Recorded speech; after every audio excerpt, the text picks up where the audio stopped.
The Art of Flocking, Cultural Stewardship in the Parks, is a collaboration between the Chicago Park District, the Terra Foundation for American Art, Art Design Chicago Initiative. And it was inspired by writer, doula, and pleasure activist Adrienne Maree Brown, who wrote a really inspirational book called Emergent Strategy. This idea of artists and organizers working as a flock, the idea of really listening deeply to nature, really building on concepts of biomimicry and speculative fiction, learning from the lessons of Octavia Butler. These are all really foundational in Adrienne Maree Brown's Emergent Strategy, and they inspired this project. The Art of Flocking specifically talks about birds and talks about how birds flock together. But then also, like, if there's a change of wind, you're going in a different direction and one bird will take over, so that there's not one leader, that it changes, the leadership changes depending on which direction you're going in the wind. And so the Art of Flocking is a combination of those readings from Emergent Strategy. It was also a combination of different artists throughout Chicago, learning from them, listening to them. Artists like Hector Duarte, a Pilsen-based muralist and public artist, the artist collective Sapphire and Crystals, which is Chicago's first and longest standing Black women's artist collective, founded by Marva Lee Pitchford Jolly and Felicia Grant Preston in 1986. So the ideas behind our work together include migration, identity, transformation. What does it mean to be self-determinate? What does it mean to work in solidarity? Our two programs, Young Cultural Stewards Fellowship and Artseed, really took inspiration from Adrienne Maree Brown's scholarship and our featured artists.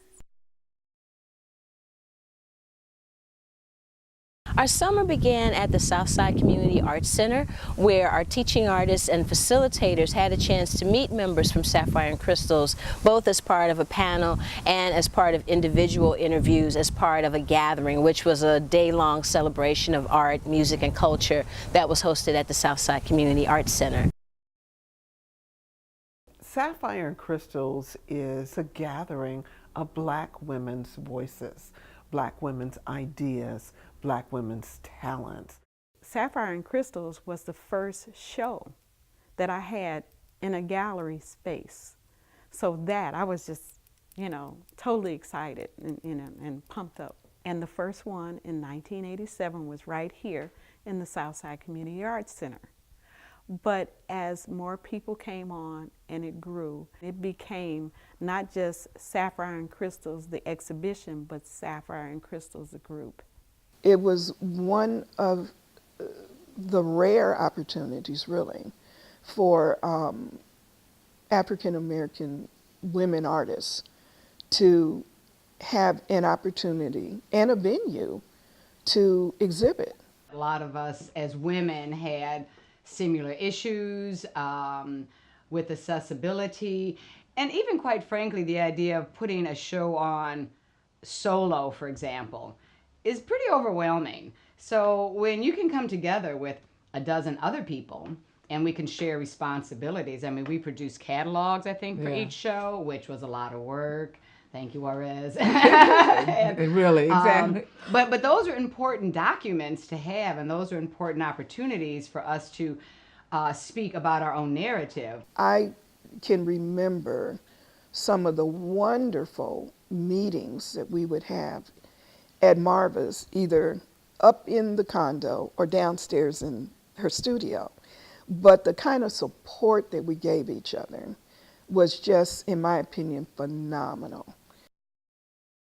Marva Jolly was kind of our founding mother in Sapphire and Crystals. She's a sapphire and we were the crystals.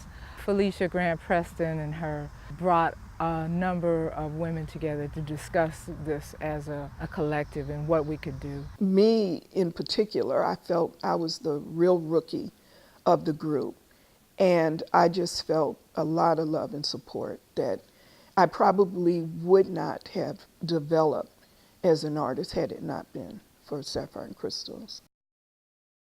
We need black women, and you need black women artists. If you look back at our history as a city, black people have been a very strong vein in our creative history. If you look at the whole history of WPA and the Southside Community Arts Center, it's been a good chunk of our contemporary and modern history in Chicago has a very strong African American component. And we really can't afford to lose any part of our creative history. And especially this one here, that even though it's not codified as a brick and mortar institution, it's still very much a virtual institution where young artists are still like, well, how can I join? How can I be a part of this? And to not have it there creates this sort of misguided notion that maybe we did not have a culture.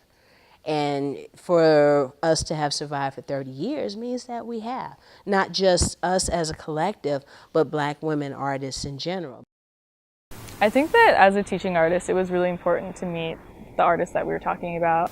I feel like Sapphire and Crystals was sort of like this collective that acted as their like own sort of flock that depended on one another in order to like survive like in the art world. And they do a lot of work to do with like ancestry, history, ritual, themes surrounding that, and community togetherness. Those elements of being in community and with one another, we're all woven in together, and we're a huge part of the way that we design the curriculum. The experience for me has been just really kind of confirming that art is a solution, art is a way to bring people together. And doing the kind of art flocking and green leadership with their own confidence to do things, to create art or to register to vote or to make something happen in the community is kind of what everybody needs to be learning, so that ownership is felt by a new generation to this place.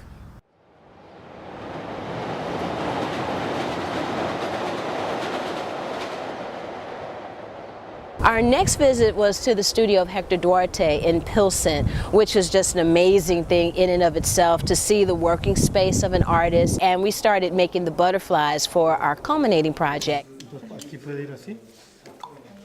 Mi nombre es Héctor Duarte, soy pintor y vivo aquí en Pilsen, dentro de un gigante que está afuera, dentro de un gigante. Pinté este mural afuera que se llama Gulliver en el País de las Maravillas. Y estoy haciendo alusión al gigante, pero cambió un poquito la historia. La historia es un gigante latino que cruzó la frontera y ahora se está liberando, está atado con alambre de púa, y el alambre de púa representaría lo que es la frontera. Pero ese gigante representa a 11 millones de personas que no tienen pues, su registro oficial aquí en este país. Pero esos 11 millones pagan impuestos y no pueden disfrutar de los beneficios de este país. Entonces es un llamado a la gente para que podamos presionar a los políticos para que pasen la ley de amnistía o una nueva ley de migratoria, para que puedan quedarse aquí pues, y disfrutar del sueño americano, que es lo que ofrece este país, pero parece que ya no. Una cosa interesante es cuando llegué la primera vez acá, me sorprendí cuánto mexicano había. Y dije, lo que están haciendo estos acá. Y pues tan lejos de la frontera. Se me hizo raro y a la vez me gustó, porque pues aquí ya podía sentirme como en casa, ¿verdad? En Pilsen, además. Al ver toda esa referencia de tantos mexicanos tan lejos de México, y después me di cuenta, aprendí que había unas mariposas que iban de Canadá hasta Michoacán. Dijo, pues es mi estado, ¿qué pasó? ¿Por qué yo no sabía eso? Nadie sabía en realidad. Fue un canadiense, un profesor canadiense que descubrió eso y les siguió el rastro y fueron a dar hasta Michoacán. A partir de eso empecé a relacionarlo con la migración de los mexicanos, de michoacanos, hasta aquí. Y esa fue la primera conexión que hice, de que las mariposas son migrantes y nosotros también, pero ellas van y vienen y nosotros ya no regresamos. Aquí me di cuenta que lo que había dejado en México, la cultura, porque aquí todo es diferente. A las nuevas generaciones trato de mostrarles, de enseñarles algo de México, porque muchos pues nacieron acá y ni español hablan, entonces les trato de inculcar y decirles, si tú conoces tu cultura, tú puedes aprender de tus raíces y a la vez mejorar en el futuro. Puedes crear una cultura nueva y tomar lo mejor de la cultura mexicana y lo mejor de la cultura de aquí, de este país. Cada quien puede rehacer su cultura dentro de esta ciudad. Y si no se hiciera así, otra vez quedaríamos asimilados y perderíamos de dónde venimos. Y la memoria se perdería. Por eso es importante ir en contra de la globalización, pues en todos los aspectos, porque nos hacen olvidar nuestras tradiciones, olvidar nuestra forma de vivir de cada quien, de cada tradición, y así no la pasamos a los niños, a los jóvenes. Y necesitamos que siga vivo esa llama para que no se pierda la memoria cultural. Si uno no conoce de dónde viene, no podría uno hacer ningún cambio, porque estamos metidos, inmersos en esta forma de vivir y no vemos para los lados, no vemos para atrás. Esta cultura no tiene historia, entonces tenemos que cambiar eso, tenemos que regresar y eso es parte de la médula del futuro. Si no, nada va a pasar y vamos a seguir repitiendo, como digo, los errores del pasado. The way that I was able to sort of like see this work firsthand and hear Hector Duarte in his studio talk about his own work, his paintings, I sort of realized that it's all about like our own human experiences and how we're able to pass those on, like by teaching a skill, like by creating art together. I've learned a lot working with young people in the city of Chicago on making art. I realized it's a very resilient city. It's a city where young people are oftentimes summarized and put into categories and boxes, and art allows for them to begin that lifelong journey of self-definition and finding out their talents and their abilities. And hopefully what Azucena and myself have been trying to share with the young people here is providing some sort of good for them and providing them with an opportunity for growth and learning more about who they are and what they can accomplish. What do we kind of think about when we see butterflies? Do they make us feel happy, sad? Happy because they're beautiful. Happy because they're beautiful. Youth just love making art. They love exploring with the material. They love learning about the artists we're introducing them to, especially because, you know, at school they learn a lot about typical artists like Picasso, Van Gogh, but they never, you know, sometimes they don't get the opportunity to learn about Chicago-based artists. So it's really nice just giving them this artwork that comes from, you know, people that are from here, from Chicago, especially people of color, because I feel that youth need to learn about, you know, art doesn't just come from one person, it comes from many different cultures. One artist that I got to meet through Young Cultural Stewards was Hector Duarte, and I kind of really liked meeting him because I'm Mexican, he's Mexican, he was from that background, and his murals have so much of a story behind them, which is really nice to see that artists really care about what they bring to the world. And it's amazing to see how when he tells the story of how he came and what inspires him, it like really touched my heart because it's like the power of art, I guess you could say. As an artist, as a creative, you need to have a variety of different experiences to fill your creative well. And even in developing as an artist, it's important for you to see your forebears, to see your elders, to see models of success that are doing the same sorts of things that you might like to do. For the past 6 weeks, we have been doing a lot of art and like opening up to one another, and we've been focusing on butterflies. So the first to second week we're focusing on the egg of the butterfly. Once we're like an egg, we're kind of protected, and like when we get a caliper, we get to like roam around. And the cocoon is like when we really like focus on ourselves and like close up. But then once we come out, it's like a butterfly, and you could see how we have changed. There's elements of the butterfly and connecting back to the themes of the art of flocking and nature. I think it's really profound because it really is relating it to the idea of complete transformation. I think that it's important to talk about power and transformation in these communities because so many times it feels like we don't have power and we don't have control over the things that happen in our surroundings, and we're trying to, I guess, plant the seed that, one, we do have power and we can use art as a form of, like as a tool, that we can change our communities ourselves, that we, one, can change ourselves, that we're the ones that we've been waiting for. We don't need anybody else.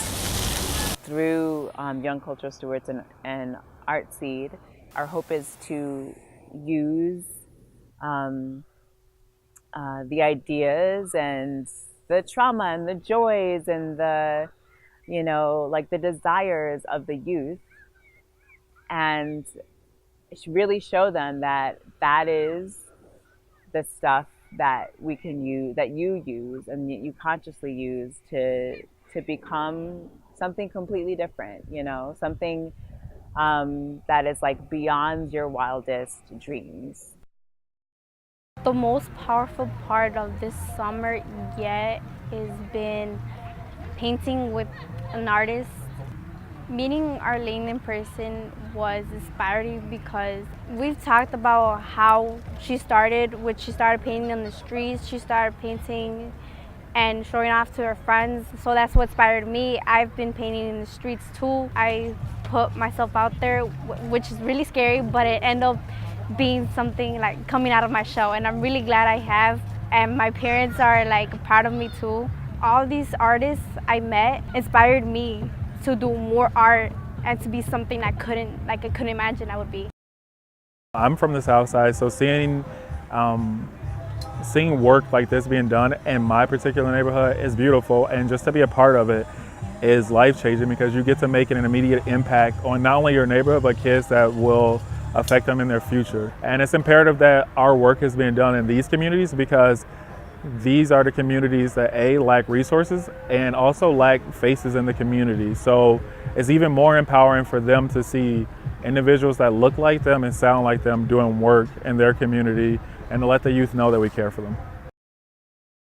In the community, we're known as the Forgotten. And the reason I think is because we do not get a lot of programming over here because we're so far south. We do have an opportunity to visit a bunch of other different parks and different communities, but you know what, this is from where I'm from, and I've been able to expose him to theater, culture, music, dance, all this because of our Chicago parks. And why not go? It's all free. A lot of the community cannot afford to take their kids to these performances or these circuses and plays. We have all that accessible to us for free, and we just fully take advantage of it. And I always stress to everyone in our community to go ahead and take advantage of it so that we can continue to get all these wonderful programs for the parks. This is like one of the first programs that are just very intentional about being present in like marginalized communities and being like a positive presence that is all about like giving and growing and like learning. Like when I first got to the park and the field trip, I only knew about like 2 or 3 people, including my sister. So I ain't know many of the people. But then we started hanging out a little bit more at the field trips, Everybody got to know each other, and we have like good talents out here, and so we just put them to use. I think it's important that we learn about each other because other people are so evolved around themselves, they're not really opening up to other people. And once you get to know other people, you get to know other stories and other backgrounds.